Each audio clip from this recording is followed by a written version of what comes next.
بسم اللہ الرحمن الرحیم۔ السلام علیکم ناظرین، میں طارق اسماعیل ساگر آپ کی خدمت میں حاضر ہوں۔ ناظرین کرام، سعودی عرب سے امریکہ آخر کیا چاہتا ہے؟ کیا امریکہ سعودی عرب پہ بے پناہ دباؤ ڈال کے، سعودی عرب کو تھریٹ کر کے، سعودی عرب کو پریشان کر کے اس خطے میں کوئی نئی جنگ کا آغاز کروانا چاہتے ہیں؟ کیا امریکن سعودی عرب کے ساتھ اس طرح کا سلوک کر کے اچانک جو تبدیلی سلوک میں آئی ہے، میں آپ کو بتاتا ہوں کیا آئی ہے۔ سعودی عرب سے کچھ منوانا چاہتے ہیں، کوئی بہت بڑی ڈیل انہوں نے اس کے لیے رکھی ہے کہ وہ اپنے ملک کا پورا ٹھیکہ ہی امریکہ کو دے دے، ساری زندگی کی روٹیاں امریکنوں کی بنا دے۔ یہ بات ابھی سمجھ سے بالاتر ہے، اس کا کوئی واضح جواب نہیں ہے، لیکن میں صرف آپ کو یہ بتانا چاہتا ہوں کہ پچھلے گزشتہ 3 دن میں سعودی عرب پہ حوثی قبائل کی طرف سے 40 اٹیک ہو چکے ہیں، 40 اٹیکس ہو چکے ہیں۔ اور ناظرین کرام، پچھلے 48 گھنٹوں میں 22 حملے ہوئے ہیں، جن میں بقول حوثی قبائل کے انہوں نے 8 تو بیلسٹک میزائل استعمال کیے ہیں اور 14 ڈرون حملے کیے ہیں انہوں نے۔ اچھا، اور یہ حملے بھی انہوں نے کوئی معمولی جگہوں پہ نہیں کیے، یہ بات آپ یاد رکھیں۔ انہوں نے خمیس میں، جو بہت اہم ان کا شہر ہے اس تجارتی لحاظ سے، مشہد میں، جازان میں، اور راس تنورہ میں۔ راس تنورہ ناظرین کرام آئل سٹی ہے، اس کی آئل سٹی کے نام سے مشہور ہے، اور راس تنورہ میں ارامکو کا ذیلی ہیڈ کوارٹر بھی ہے۔ یہ وہ جگہ ہے جہاں دنیا میں سب سے زیادہ تیل نکلتا ہے اور یہاں سے لوڈ ہوتا ہے، لوڈ ہو کے پوری دنیا میں سپلائی ہوتا ہے۔ یہ کوئی اتنی چھوٹی خبر نہیں ہے۔ ممکن ہے امریکن پریس نے تو اس کو ذرا اتنا سیریس نہیں لیا، پوری دنیا نے اس لیے بہت سیریس لیا کہ آپ کو پتہ ہے ڈالر، یہ تو جو خام تیل کا تھا بیرل، وہ تو گر چکا تھا $30-35 تک، اب وہ اچانک $70 پہ پہنچ گیا ہے اس کے رد عمل میں۔ تو اس طرح سے تو ایک طرح سعودی عرب کو تو ڈسگائزڈ بلیسنگ ہی ہو گئی ہے۔ لیکن بات یہ ہے کہ سعودی عرب کا جو یعنی اقتدار اعلیٰ ہے، اس کے لیے بہت خطرات پیدا ہو گئے ہیں۔ دیکھیے، ایک دور کیا، جو ٹرمپ تک جو صورتحال تھی وہ یہ تھی کہ ٹرمپ حوثی قبائل کے لیے اتنے خطرناک بنے ہوئے تھے کہ 19 جنوری 2021 جو ان کا اپنے اقتدار کا آخری دن تھا، انہوں نے اس میں آرڈر جاری کیا کہ حوثی قبائل کو ٹیررسٹ لسٹ میں ڈال دیا۔ ان کو اتنی نفرت تھی حوثی قبائل سے، اور جو بائیڈن نے 16 فروری 2021 کو سب سے پہلے اس کو اس سے نکال دیا۔ آپ اندازہ کریں کہ امریکن پالیسی میں اتنا بڑا شفٹ، اتنے بڑا تبدیلی جو ہے، یہ کیا ہے؟ کیا جو بائیڈن چاہتے ہیں اور کیا ٹرمپ چاہتے تھے؟ اور آپ کو پتہ ہے کہ ٹرمپ کے دور میں اتنی بمباری ان پر ہوئی تھی، ان پہ، حوثیوں پہ، ان بیچاروں کے نہ شادیوں پہ، جنازوں تک پہ بمباری ہوئی تھی۔ ان کی شادی کے تقاریب پر حملے ہوتے تھے، اسکولوں میں، اسپتالوں میں، بچے خوراک کی یہ لگا دیتے تھے، ان کے راستے بند کر دیتے، ان پہ زندگیاں جیرن کی ہوئی تھی انہوں نے۔ لیکن اب ایسا لگتا ہے کہ حوثی قبائل کو کچھ حوصلہ ملا ہے امریکہ کی طرف سے۔ پہلی بات تو جو بائیڈن کا وہ بیان ہے جس میں اس نے آتے کہا تھا کہ حوثیوں کے خلاف امریکہ اپنا جو ایگریمنٹ تھا وہ واپس لیتا ہے، اور اب ہم حوثیوں کے خلاف حملوں میں کوئی مدد نہیں کریں گے۔ لیکن صرف بات یہاں تک محدود رہتی تو کوئی بات نہیں، سعودی عرب بہت بڑی طاقت ہے، وہ اس کے مقابلے میں ان کی کیا حیثیت ہے بیچاروں کی، پر اب ان کی حیثیت بڑھ رہی ہے۔ اب جس طرح انہوں نے 3 دن میں 40 اٹیک کیے ہیں اور ہلا کے رکھ دیا سعودی عرب کی اکانومی کو، اس سے یہ ظاہر ہوتا ہے کہ یہ ان کو کوئی بڑی پشت پناہی کو حوصلہ افزائی مل گئی، اور یہ کوئی ایسی پہیلی بھی نہیں ہے جو ہماری سمجھ میں نہ آئے۔ یہ تو آپ کو پتہ ہے وہاں جس تیزی سے جو بائیڈن اپنی پالیسیوں میں، امریکن پالیسیوں میں تبدیلی لا رہے ہیں، جیسے وہ انہوں نے ابھی افغانستان پہ اچانک دھوم دھڑکا کر دیا، نیا ایک ان کو آرڈر جاری کر دیا کہ نہیں جی صلح آپ نے کیا کرنی ہے، صلح ہم کراتے ہیں، ان شرائط پہ ہوگی اور یہ باتیں آپ نے آپس میں طے کرنی ہیں، یہ معاملات کرنی ہیں، اس کے بعد میدان میں آنا اور اس کے بعد ہم دیکھیں گے کہ ہم آپ کے لیے کیا کر سکتے ہیں۔ اور ابھی ہم امریکن فوج یہاں سے نہیں نکال رہے۔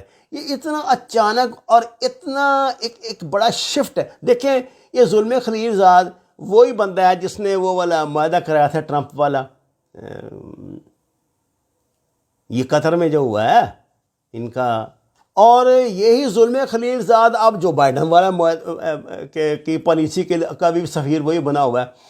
آپ اس سے اندازہ کر سکتے ہیں امریکنوں کی جو ہوتی ہیں نا پالیسیاں، جو یہ کوئی اب مجھے لگتا ہے قابل اعتبار نہیں رہی۔ مطلب وہ اتنی بڑی، پہلے تو وہ یونیلیٹرل پار تھے، یہ کہا جا سکتا کہ بھئی یہ مین آف ورڈز ہیں، لیکن اب یہ بات آپ نہیں کہہ سکتے۔ میں کہتا ہوں یہی ظلم خلیل زاد جب ملاقاتیں کیا کرتا تھا ہر دوسرے ہفتے آ کے جناب باجوہ سے، تو اس میں وہی ڈسکس ہوتا تھا نا جی، دوحہ والا جو معاہدہ ہے وہی ڈسکس ہوتا تھا نا، وہی پاکستان نے پریشر ڈال کے طالبان کو میز پہ بٹھایا، ان کے ساتھ طالبان نے ان کے ساتھ معاہدہ کیا، معاملات ہوئے۔ آج وہی جو ہے ظلم خلیل زاد وہ بالکل اس کے اگینسٹ بھی آ رہا ہے۔ اب جناب باجوہ بھی سوچتی ہوں گے یا عام آدمی بھی سوچتا ہے کہ یار یہ کیا بندہ ہے بھائی، پہلے یہ جو دلائل ایک بات کے حق میں استعمال کر رہا تھا، اب وہی دلائل اس بات کے خلاف استعمال کر رہا ہے۔ تو یہ مشینیں ہوتی ہیں دراصل، ان کو سوچنے سمجھنے کی اجازت نہیں ہوتی، ان کا استعمال یہی ہوتا ہے مشین کی طرح، ان کے دماغوں کو میں جو پرزے فٹ کیے جاتے ہیں ان کو وہ چلاتے ہیں وہاں کمپیوٹر میں بیٹھ کے اور ان کو استعمال کرتے ہیں۔ ناظرین کرام، حوثی قبائل کے ساتھ اس کی سعودی عرب کی ٹینشن جو ہے وہ آج کی توقع ہے نہیں، یہ تو پچھلے 25-30 سال بلکہ اس سے بھی زیادہ عرصے سے ہوگی۔ یہ حوثی جو ہیں یہ زیدی شیعہ کہلاتے ہیں، کوئی شاید یہ تیسرے یا چوتھے امام سے ان کا سلسلہ بدل جاتا ہے، لیکن ان کے ساتھ چونکہ لفظ لگتا ہے شیعہ کا، تو ایران نے یہ ٹھیکہ لیا ہوا ہے کہ دنیا میں جہاں کہیں بھی کسی کونے خطرے میں کہ ایمازون کے کسی جنگل میں بھی کوئی شیعہ بیٹھا ہے نا، تو ایران وہ ایران کا کنسرن بن جاتا ہے خواہ مخواہ، اور ایران یہ سمجھتا ہے کہ یہ ہماری فوج کا ایک حصہ ہے۔